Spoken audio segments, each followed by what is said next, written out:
Hello friends, welcome back to my channel. Today I am going to teach you my personal favorite topic, Vardhana Dynasty. This dynasty, it is also known as a Pushyabhuti Dynasty because it is founded by Pushyabhuti. So dear students, remember the name Pushyabhuti. He was the founder of Vardhana Dynasty. This dynasty, it became a very powerful under its most famous ruler, Harshavardhana. His rule made this dynasty strong, successful and well known in the Indian history. So let's begin the video. Harshavardhana, he ruled from 606 to 647. Harshavardhana, he started his rule in 606. His rule come to end in 647 CE. So and Harsha was also called as a Shiladitya. Harshavardhana, he had another name, that is Shiladitya. Harshavardhana, he is also known as a Shiladitya. His parents Prabhakar and Yashomati. His father name is Prabhakar Vardhana and his mother name is Yashomati. He had an elder brother Rajavardhana and a younger sister named Rajashri. He had an elder brother, his name is Rajavardhana, and younger sister, her name is Rajashri. He belonged to Pushyabhuti family. So dear students, once again I'll repeat, listen. Harshavardhana is also known as a Shiladitya. Harshavardhana is also called as a Shiladitya and his father name Prabhakar Vardhana and mother name Yashomati and elder brother, his name is Rajavardhana and younger sister, her name is Rajashri. He belonged to Pushyabhuti family as we already discussed. Harshavardhana, he belonged to Pushyabhuti family, Pushyabhuti dynasty. Thanesar was his capital, later shifted to Kannauj, Harshavardhana's first capital. So Harshavardhana's first capital is Thanesar. But because of some reasons, he shifted his capital from Thanesar to Kannauj. Thanesar was his capital, later shifted to Kannauj. I know you will ask me why he shifted his capital. So dear students, why he shifted his capital, how he shifted his capital, there is one interesting story is there. At the end you will come to know about it. So don't worry. Chinese pilgrim Xuanzang visited during his reign. One famous Chinese pilgrim, famous Chinese traveler. His name is Xuanzang. He visited during Harshavardhana's reign, during Harshavardhana's time. Here Xuanzang, he described, he gave a detailed information during Harshavardhana's time, including administration, society and political condition. Harsha wrote a Sanskrit plays like Nagananda, Ratnavali and Priyadarshika. Harshavardhana, he is not only a strong ruler, he is not only a brave king, but also a famous writer. He wrote a Sanskrit plays like Nagananda, Ratnavali and Priyadarshika. Now let's move to the next one. Rise of Harshavardhana.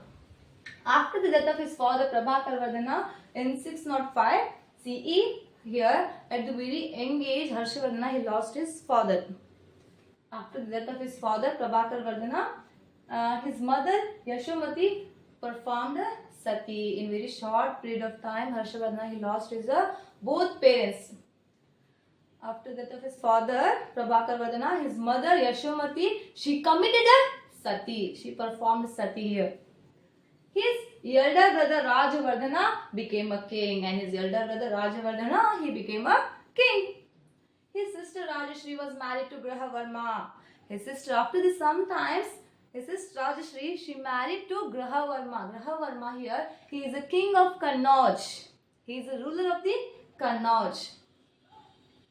The ruler of Malwa, Devgupta, attacked Kannauj, killed Grahavarma, imprisoned Rajashri. Here, the Grahavarma, the king of Kannauj. Just for easy trick for you, that is GK, Grahavarma. Is king of Kannauj. Grahavarma, he had an enmity with Devgupta and Shashank. Devgupta here, he is the ruler of Malwa. DM, Devgupta, king of Malwa. And Shashank, Shashank is the ruler of the Gauda. So the simple ring, that is the DM and SG. Shashank, Gauda, G. See here, Grahavarma, he had an enmity with Devgupta and Shashank. He was the enemy to Devgupta and Shashank. Devgupta, he wanted to expand his kingdom here. He wanted to expand his territory. So that's why Devgupta, he attacked the Kannauj. He defeated the Grahavarma. The ruler of Malwa, Devgupta attacked Kannauj, killed Grahavarma, increased Rajashri. In this battle, the Devgupta, he defeated and killed Grahavarma and imprisoned Rajashri. Harshavardhana defeated the Devgupta, but later he was treacherously killed by Shashank. See, the Devgupta is not only killed Grahavarma, but also imprisoned Rajashri. When Harshavardhana he heard this news, when he got this news, he was very angry. He decided to take a revenge. So that's why that Harshavardhana he defeated, he attacked Devgupta. So he attacked Kannauj. Why? Because the Kannauj, the Devgupta he already captured his. So he Harshavardhana he attacked Kannauj and he defeated Devgupta. But later he was treacherously killed by Shashank. Devgupta he did not give up. He approached this Shashank. He took a help of Shashank here. So the Shashank he treacherously, he brutally he killed Harshavardhana. Treacherously killed by Shashank. So Harshavardhana defeated Devgupta, but later he was treacherously killed by Shashank. After the death of his father and brother, minister requested Harsha to become a king. So Harshavardhana is very sad for him. Harshavardhana he lost his father, mother, and now his brother too. Then all the ministers they requested Harshavardhana to become a king. So Harshavardhana he accepted his responsibility. He became a king. He became a king at the young age of 16 years, at the very tender age, at the very young age, at the age of only 16, he became a king. Harsha's first task as a king was to rescue his sister Rajashri and take revenge on his enemies. Harshavardhana, after becoming a king, he has a two main goal. He has two main tasks. That is, first to rescue his sister, to find out his sister, to save his sister, and take revenge on his enemies. The two peoples, Devgupta and Shashank, the both are villains, na? So the second task to take revenge on his enemies, Devgupta and Shashank. First to save his sister, second to take revenge. He took a help of Bhaskaravarma of Kamrupa. For Harshavardhana, it is not easy task to attack a Devgupta. That's why he took the help of a Bhaskaravarma. Bhaskaravarma, he is the king of Kamrupa. Harshavardhana, he approached the Bhaskaravarma. So he took a help of a Bhaskaravarma. He is the king of Kamrupa. So they both attacked. Attacked the Shashank here. Attacked Shashank of Gauda. Together they attacked Shashank of Gauda. Then he defeated the Devgupta of Malwa. After that, after defeating Shashank, and then they defeated the Devgupta of Malwa also. And annexed his kingdom, and successfully they captured the kingdom, that is Kannauj.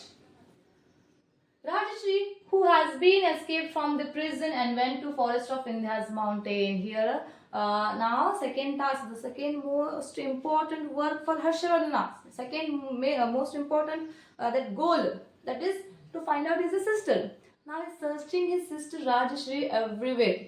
But Rajashri, she already has escaped. She has escaped from the prison and went to forest of Vindhyas mountain. So she was wandering from one place to another place, and she went to the forest of Vindhyas mountain. See here, Vindhyas mountain. She was very sad. Rajashri was very sad and decided to end her life on funeral fire. She wanted to end her life. She was very depressed. She was very sad. She felt very depressed. So that's why she decided to end her life jumping on funeral fire. At that time, Harsha reached there and saved her life like a hero. Harshvardhana, he reached there and he saved her life. After this incident, he accepted the Buddhism. After this situation, after this incident, his life is totally changed. He accepted Buddhism. He supported Buddhism. He became a strong supporter of Buddhism. After becoming a king in 606 CE, Harsha wanted to extend his rule to South India. Harshavardhana, after becoming a king, he wanted to extend his territory. He wanted to expand his kingdom towards the south. He wanted to extend his kingdom towards the South India.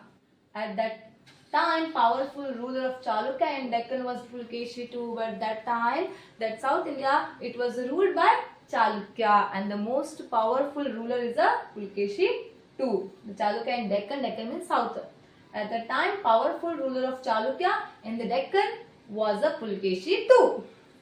In this battle, Pulakeshi too defeated Harshavardhana near the Narmada. The battle between Harshavardhana and Pulakeshi, it took place near the Narmada here. It held near the Narmada, and this time, unfortunately, Harshavardhana, he lost the battle. Pulakeshi too, he defeated Harshavardhana near the Narmada. Pulakeshi too, he stopped the expansion here near the Narmada and took the title of Dakshina Pateshwara. After defeating Harshavardhana, he assumed the title. He took the title, that is Dakshina Pateshwara. Dakshina means south. Harshavardhana, who took the titles Uttara Prateshwara and Parama Maheshwara. Harshavardhana, he continued to rule in the north. That's why he took the titles of Uttara Prateshwara. Uttara means north. And Parama Maheshwara. Then Mahamoksha Parishad was a great religious assembly organized by Harsha. The another great achievement of Harshavardhana is that Mahamoksha Parishad. It was a great religious assembly which is organized by Harsha. It was held at Prayagraj. This assembly held at the Prayagraj.